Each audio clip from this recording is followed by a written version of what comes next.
The land of the lost. Remember tumbling down that waterfall with the marshals every Saturday morning? That bizarre prehistoric adventure hid real terror and adult-level sci-fi ideas. Today, you're getting 10 wild facts that will change how you see those 3 moons forever. I wonder why he's so grumpy. It's not that he's so grumpy, but he's got to eat to survive. Yeah, he doesn't care water. Number 10. The Throatless Terror. Ever notice something off about Grumpy's big moment? That iconic intro where the T-Rex lunges at the camera lens became burned into our collective memory banks, replaying in our nightmares for decades. But it also preserved the show's most visible blooper for all eternity. When those massive jaws snap shut on screen, you can see straight through the puppet's head. No throat, no internal structure, just a hollow cavity staring back at you like the universe's worst-kept secret. It's like discovering the wizard behind the curtain, except the curtain is a dinosaur's esophagus and your childhood innocence. The production team probably hoped young viewers would be too terrified to notice the technical shortcuts, too busy hiding behind couch cushions to catch the blooper. Spoiler alert, we were terrified, but some of us still noticed. Where's Daddy? Hey, You're only gonna get germs that way. Number 9. Dad pulled the ultimate Irish goodbye. Here's the plot twist that blindsided an entire generation of kids and probably needed its own therapy episode. Rick Marshall, the family's resourceful father, moral compass, and supposed protector, actually made it home, but he bailed on his own children to do it. In the Season 3 premiere, he accidentally triggered a pylon portal that zapped him back to Earth solo, stranding Will and Holly in Dinosaur Land with Uncle Jack. And Uncle Jack? He conveniently stumbled through the gateway moments after Rick vanished, like some cosmic game of tag where the stakes are abandonment issues. Imagine explaining that parenting decision at the family reunion back on Earth. The show treated it like a necessary sacrifice, a heroic twist of fate. But let's be honest, Dad basically won the interdimensional lottery and cashed his ticket without telling the kids they weren't coming along for the ride. Holly! Chaka, come here! Number 8. The time loop that broke our brains. Saturday morning cartoons weren't supposed to introduce existential paradoxes that would haunt philosophy majors for decades to come. The episode Circle dropped a reality-shattering revelation that belonged in a graduate seminar, not between toy commercials. The dimensional portal that trapped the Marshall family was opened by future Rick Marshall himself, completing a causality loop that made grown-ups reach for aspirin. He created the very disaster he was trying to prevent, locking his family in an inescapable time loop of his own making, like some tragic Greek hero. This wasn't Scooby-Doo solving mysteries with a rubber mask and a meddling janitor. This was predestination paradox theory served alongside your Fruity Pebbles, making 8-year-olds question free will before they could even spell it. The show basically said, "Here's some bootstrap paradox for breakfast, kids. Enjoy," and moved on like it was no big deal. Do you think that tunnel could lead to the Lost City? I don't know, Will. Number 7. The monster with a tragic backstory. Those hissing, nightmare-fueled Sleestak weren't born evil. They fell from grace harder than any villain origin story modern streaming services could cook up with unlimited budgets. The reptilian terrors stalking ancient temples were actually the devolved descendants of the Altrusians, a once peaceful civilization that rivaled any sci-fi utopia you could imagine. They lost control over their emotions and intelligence over generations, devolving into the aggressive creatures hunting the Marshalls through crumbling ruins of their own former glory. The character Enoch served as their tragic messenger, a time-displaced Altrusian who represented everything his species once was before their catastrophic fall from enlightenment. He walked among the ruins of his people's achievements, watching his descendants hiss and hunt. Turns out the real monsters were the friends we made along the evolutionary downgrade, and that backstory hit harder than most primetime dramas managed. I have a tentative solution. What? If I can prevent you from being transported here. Number 6. They built a language from scratch.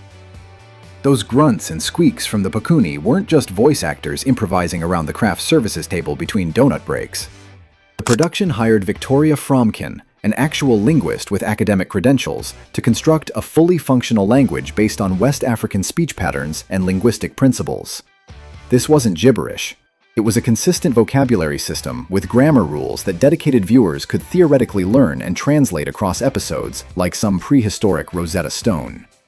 While other shows were phoning in alien dialogue with random syllables and calling it a day, Land of the Lost treated world-building with the seriousness of a Tolkien novel, complete with linguistic authenticity. The Pakuni could hold genuine conversations with syntactic structure, and somewhere out there, a superfan probably still remembers how to ask for directions to the nearest pylon or negotiate for fruit.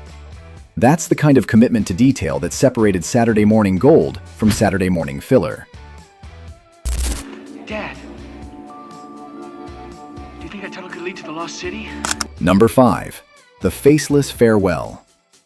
Hollywood contract disputes have produced some creative character exits over the decades, but Rick Marshall's departure deserves its own Hall of Fame plaque.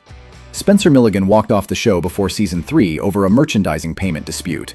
Specifically, he wanted his fair cut of those lunchbox and action figure profits that were flying off store shelves. Rather than recast the role or write a proper send-off befitting the show's hero, the production filmed his exit using a stand-in wearing a wig, shot entirely from behind like some bargain basement witness protection program. The hero who taught his kids survival skills and mastered alien technology disappeared into a portal without showing his face one final time to say goodbye. It's the entertainment equivalent of breaking up via text message, except the text is a wig on a faceless body double, and the breakup happens in an alternate dimension. Fans deserved better, and so did Rick Marshall, but Hollywood budgets had other plans. Farewell, my friend. Number 4. When the network said, ease up. Season 1 hit different because it genuinely didn't coddle its young audience with sugarcoating or happy endings. The survival stakes felt real, the danger palpable, and the dramatic weight matched shows aimed at adults dealing with actual consequences. Then the network's standards department noticed kids were maybe getting a little too traumatized by their Saturday morning entertainment, writing concerned letters and having nightmares.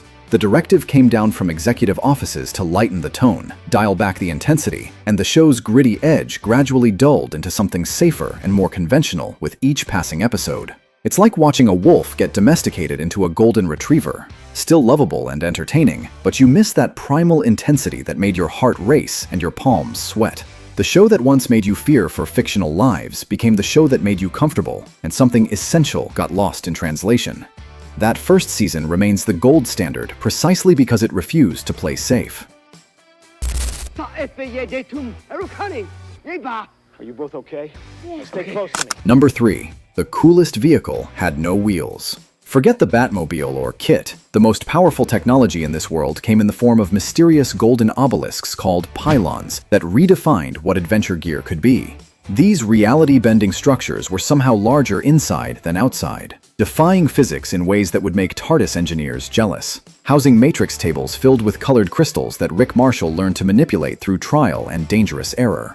Control the right sequence and you could alter weather patterns, manipulate time itself, and maybe, just maybe, find a portal home to the world you left behind. It gave the humans a technological advantage over prehistoric predators without a single laser gun or futuristic weapon in sight, just knowledge and pattern recognition. The pylons proved that the ultimate power-up isn't firepower or brute strength. It's understanding the cheat codes to reality itself and having the courage to input the right combination. That concept alone elevated the show from dinosaur adventure to genuine science fiction with philosophical weight.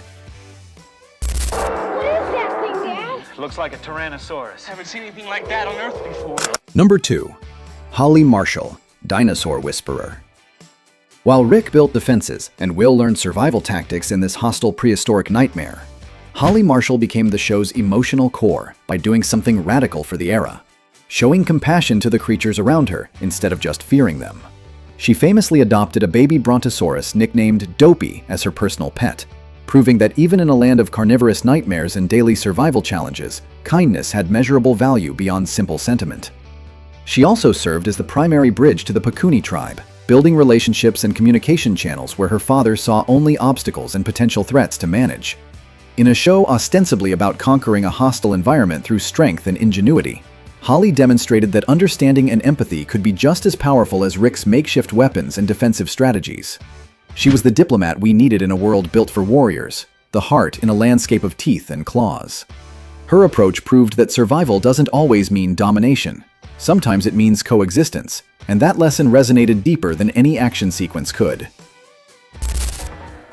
Now, this looks like a pretty safe place to stay until we find out where we are or how to get back home. Number 1. The Army of Three that fooled everyone.